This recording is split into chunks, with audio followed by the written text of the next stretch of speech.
मैं एसके सिंह श्री दयानंद बालक विद्यालय माटुंगा से कक्षा 9वीं के इतिहास का फर्स्ट लेसन के बारे में आपको बताएंगे। इतिहास के साधन, परिचय, इंट्रोडक्शन जिसे कहते हैं।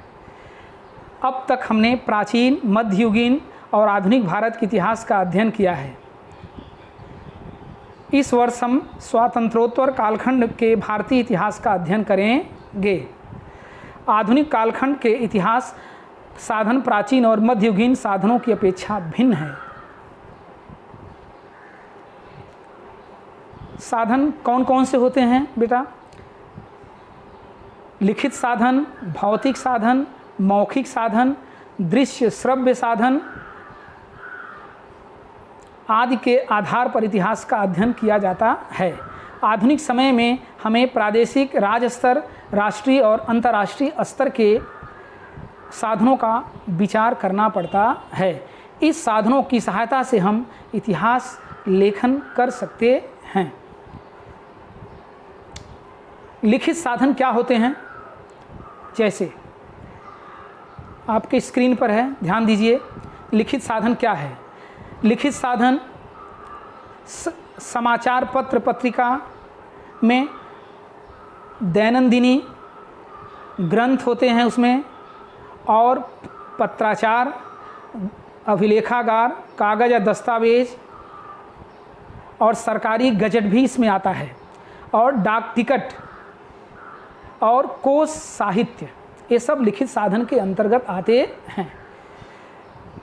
क्या आप जानते हैं ऐतिहासिक दस्तावेज किस स्थान पर सुरक्षित रखे जाते हैं? उस स्थान को अभिलेखागार कहते हैं। भारत का राष्ट्रीय अभिलेखागार नई दिल्ली में है। यह अभिलेखागार एशिया महाद्वीप में सबसे बड़ा अभिलेखागारों में से एक है। आधुनिक समय में समाचार पत्र जैसे लोकतंत्र का चौथा स्तंभ माना जाता है, वैसे ही वे जानकारी देने वाले प्रमुख साधन में से एक हैं। वर्ष 1961 से 2000 की कालावधि का विचार करें तो यह हमें दिखाई देता है कि प्रारंभ में छापा माध्यमों के विशेषतः समाचार पत्रों का विकल्प नहीं था। भारत में उदारीकरण को प्रारंभ हुआ और इस इंटरनेट, जिसे अंतर्जाल कहते हैं, सब और प्रचार आरंभ हुआ। फलस्वरूप छापा माध्यमों का विकल्प उपलब्ध हुआ। यद्यपि ऐसा हुआ, फिर भी छापा प्रसार माध्यमों का सामर्थ्य अभी भी बनी हुई है। समाचार पत्र। हम समाचार पत्र के माध्यम से राष्ट्रीय और अंतर्राष्ट्रीय घटनाओं का राजनीतिक, कला केंद्र, खेल कूद, साहित्य, समाज नीति, सांस्कृतिक घटनाओं के से अवगत होते हैं। मानव जीवन में जुड़ी सभी गतिविधियां समाचार पत्र में छपती रहती हैं। राष्ट्रीय स्तर पर कार्य करने वाले समाचार पत्र समूहों ने अपने प्रादेशिक संस्करणों का प्रकाशन प्रारंभ किया है। अलग अलग विषयों की जानकारी देने वाले उनके पूरक संस्करण भी होते हैं। छापा माध्यमों में आंदोलन के मुख्य पत्र, राजनीतिक दलों की साप्ताहिक पत्रिकाएं अथवा दैनिक समाचार पत्र, मासिक और वार्षिक पत्रिकाएं महत्वपूर्ण होती हैं। कुछ समाचार पत्र वर्ष के अंत में संपूर्ण वर्ष की महत्वपूर्ण घटनाओं की समीक्षा करने वाले संस्करण प्रकाशित करते हैं। हमें उन संस्करणों द्वारा संपूर्ण वर्ष की प्रमुख घटनाओं को समझने में सहायता प्राप्त होती है।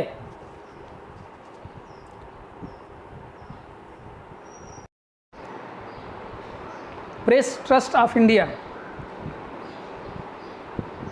वर्ष 1953 के बाद भारत के बहुसंख्यक समाचार पत्रों के लिए हमारी सभी महत्वपूर्ण घटनाएं, प्राथमिक विवरण, महत्वपूर्ण विषयों पर आधारित लेखों का उपलब्ध संग्रह प्रेस ट्रस्ट ऑफ इंडिया था। प्रेस ट्रस्ट ऑफ इंडिया ने अनगिनत समाचार पत्रों को विभिन्न समाचार, छायाचित्र, आर्थिक और वैज्ञानिक विषयों से संबंधित लेखों की आपूर्ति की है। अब पीटीआई ने अपनी ऑनलाइन सेवा प्रारंभ की है। पीटीआई ने 1990 में के दशक में टेलीप्रिंटर्स के स्थान पर उपग्रह प्रसारण तकनीकी द्वारा समाचार भेजना शुरू किया है। आधुनिक भारत के इतिहास लेखन के लिए यह सामग्री महत्वपूर्ण है। छापा प्रिंट माध्यम के अंतर्गत भारत सरकार के प्रकाशन विभाग द्वारा प्रकाशित वार्षिक ग्रंथ में समाविष्ट जानकारी विश्वसनीय होती है। जैसे सूचना एवं प्रसारण विभाग द्वारा इंडिया 2000 वार्षिक संदर्भ ग्रंथ प्रकाशित किया गया है। यह ग्रंथ अनुसंधान, संदर्भ एवं प्रशिक्षण विभाग के अंतर्गत तैयार किया गया है। इस ग्रंथ में देश, लोग, हमारे राष्ट्रीय प्रतीक, राजनीतिक व्यवस्था, रक्षा, शिक्षा, सांस्कृतिक घटनाएं, विज्ञान और प्रौद्योगिकी क्षेत्र की घटित घटनाएं, पर्यावरण, स्वास्थ्य एवं परिवार कल्याण, समाज कल्याण, दूरसंचार एवं प्रसार माध्यम, मौलिक आर्थिक जानकारी, वित्त आपूर्ति, योजना आयोग, कृषि, जल संवर्धन, ग्रामीण विकास, अनाज एवं नगरीय आपूर्ति, ऊर्जा, उद्योग, व्यापार, परिवहन, दूर संवेदी व्यवस्था, श्रम, गृह योजनाएं, न्याय एवं विधि, युवा और खेल कूद विभाग आदि से संबंधित घटनाओं की समीक्षा करता है। समान रूप से उपयुक्त जानकारी का समावेश होता है। ऐसी जानकारी के आधार पर हमारे लिए इतिहास का लेखन करना संभव हो जाता है। इसे क्या आप जानते हैं www पब्लिकेशंस डिविजन्स इन NIC पर ये सब चीज़ें आप देख सकते हैं। जैसे डाक विभाग, डाक टिकट स्वयं कुछ नहीं कहते हैं, परंतु इतिहासकार उनसे बुलवाता है। भारत के स्वतंत्र होने के बाद से लेकर अब तक डाक टिकटों में अलग अलग रूपों में परिवर्तन हुए हैं। टिकटों के आकारों में आई कुल विविधता, विषयों की नवनवीनता, विभिन्न रंग संगति के कारण डाक टिकट हमें बदलते समय के बारे में बहुत कुछ कहते रहते हैं। डाक विभाग राजनीतिक नेताओं, पुष्पों, पशु पक्षियों, किसी अवसर, किसी प्रसंग की रजत, स्वर्ण जयंती, अमृत महोत्सव, शताब्दी, द्विशताब्दी, त्रिशताब्दी पूर्ति के उपलब्ध में टिकट का प्रकाशन करता रहता है। यह टिकट इतिहास की अनमोल थाती होता है। क्या आप जानते हैं डाक टिकट भारत सरकार ने वर्ष 1977 में जाल कपूर टिकट द्वारा प्रकाशन करवाया था। जाल कपूर टिकट के विषय में अंतर्राष्ट्रीय स्तर के अध्ययन करता थे। कपूर का जन्म मुंबई में पारसी परिवार में हुआ था। उन्होंने इंडियाज़ स्टैम्प्स जर्नल का संपादन किया था। वे भारत के सर्वप्रथम टिकट संग्राहक ब्यूरो के संपादक थे। उन्होंने Empire of India philatelic society की स्थापना की। आगे चलकर यह विषय पर उन्होंने पुस्तक भी लिखी थी। अपनी इस रुचि को उन्होंने वैज्ञानिक स्वरूप प्रदान किया। भारतीय डाक टिकटों के अध्ययन को अंतर्राष्ट्रीय स्तर पर ले जाने में उनका बहुत बड़ा योगदान रहा है। डाक टिकट संग्राहक के कार्य को प्रारंभ कर विश्व स्तर पर पहुंचने वाले कपूर के योगदान को समझने के लिए उन पर प्रकाशित किया गया यह डाक टिकट महत्वपूर्ण साधन है। जाल कपूर डाक टिकट देखिए फ्रंट पर है। भौतिक साधन क्या होते हैं? भौतिक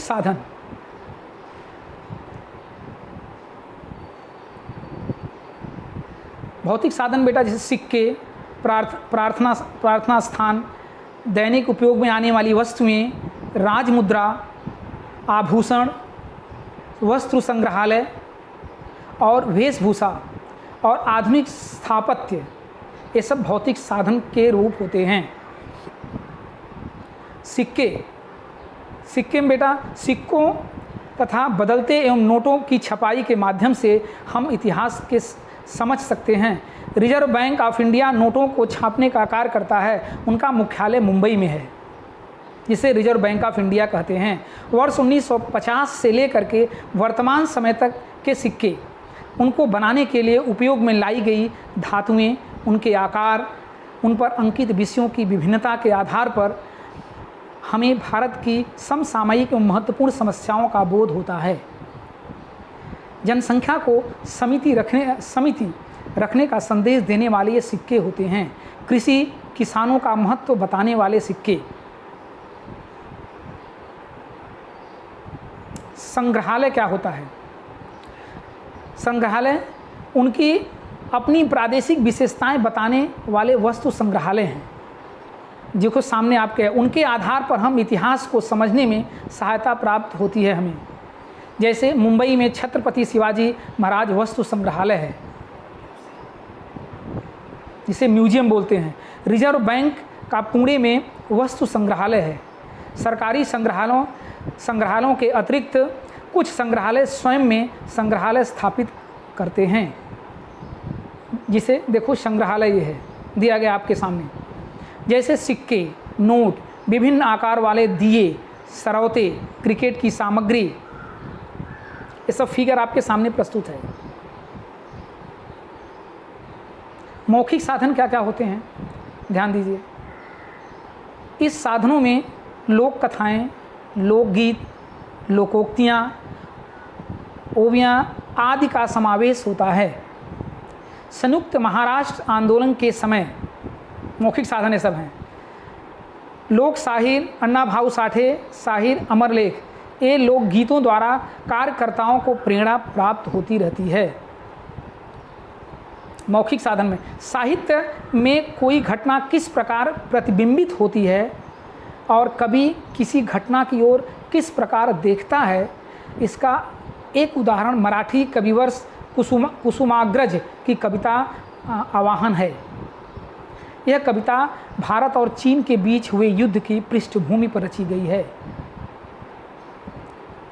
बर्फाचे तट पेटुनी उठले, सदन शिवाचे कोसलते, रक्तापुल्या प्रिय आईचे शुभ्र हिमावर ओघलते, असुरांचे पद भ्रष्ट लागुनी आज सतीचे पुंडमले, असा घडीच्या कोस करंट तटस्थे दूर अखले, कृतांत ज्वाला ते साचीना कोसाच्या हृदया जले, साम मंत्र तो सरे रणाचे नैबत आता धड़धड़ते, रक्त सापुल्या प्रिय आईचे शुभ्र हिमावर ओघलते।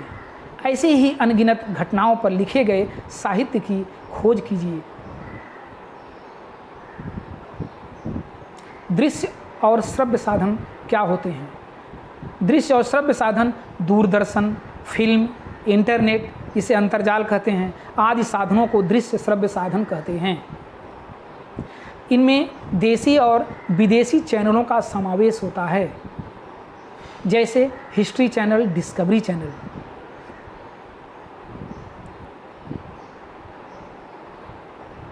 भारतीय फिल्म और टेलीविज़न संस्थान FTII जिसे बोलते हैं,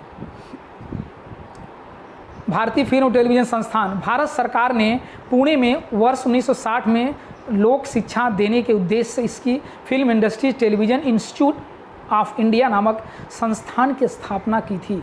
इंडियन न्यूज रिव्यू नामक संस्थान ने राजनीतिक, समाज नीति, कला, खेलकूद और संस्कृति जैसे विभिन्न क्षेत्रों में घटित महत्वपूर्ण घटनाओं के आधार पर समाचार पत्र, फिल्में, डॉक्यूमेंट्री फिल्में, इसे छोटी फिल्म भी बोलती हैं। इस विभाग ने समाज का नेतृत्व करने वाले और देश के लिए अपना योगदान देने वाले व्यक्तियों और महत्वपूर्ण स्थानों पर जानकारीप्रद अनुरोध फिल्म डॉक्यूमेंट्री बनाई है। आधुनिक भारत के इतिहास का अध्ययन करने के लिए ये समाचार फिल्में और अनुबोध फिल्में उपयोगी होती हैं।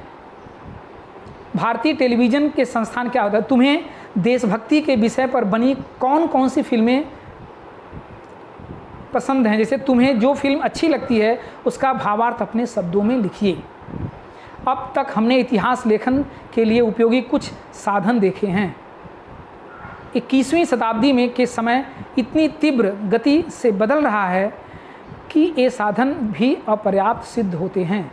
परिणाम स्वरूप अब स्वाभाविक रूप से नए साधन आगे आ रहे हैं, जैसे घरेलू टेलीफोन से लेकर के मोबाइल तक।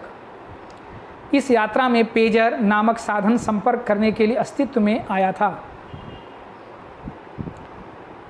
यह जिस तेज गति से आया उसी तेज गति से समाप्त भी हो गया। अंतर्जाल इंटरनेट पर उपलब्ध विपुल और प्रचंड जानकारी का भी उपयोग इतिहास के लेखन में किया जाता है, परंतु इस जानकारी की सत्यता और यथार्थता की जांच पड़ताल करनी पड़ती है। इन सभी साधनों के आधार पर इतिहास का अध्ययन करना सहज और सरल हो जाता है। साथ ही ये सभी साधन आधुनिक समय के हैं, अतः उनका उपलब्ध होना संभव होता है। इतिहास मानव जीवन के सभी अंगों को स्पर्श करता है, अतः उसके साधनों के संरक्षण के प्रयास सभी स्तरों पर किए जा रहे हैं। ऐसे प्रयास हम भी करेंगे। बच्चों, आज का सेशन मैं यहीं समाप्त कर रहा हूं, और क्वेश्चन आंसर लिखने में जो भी समस्या आती है आप मुझे व्हाट्सएप पर संपर्क कर सकते हैं। धन्यवाद।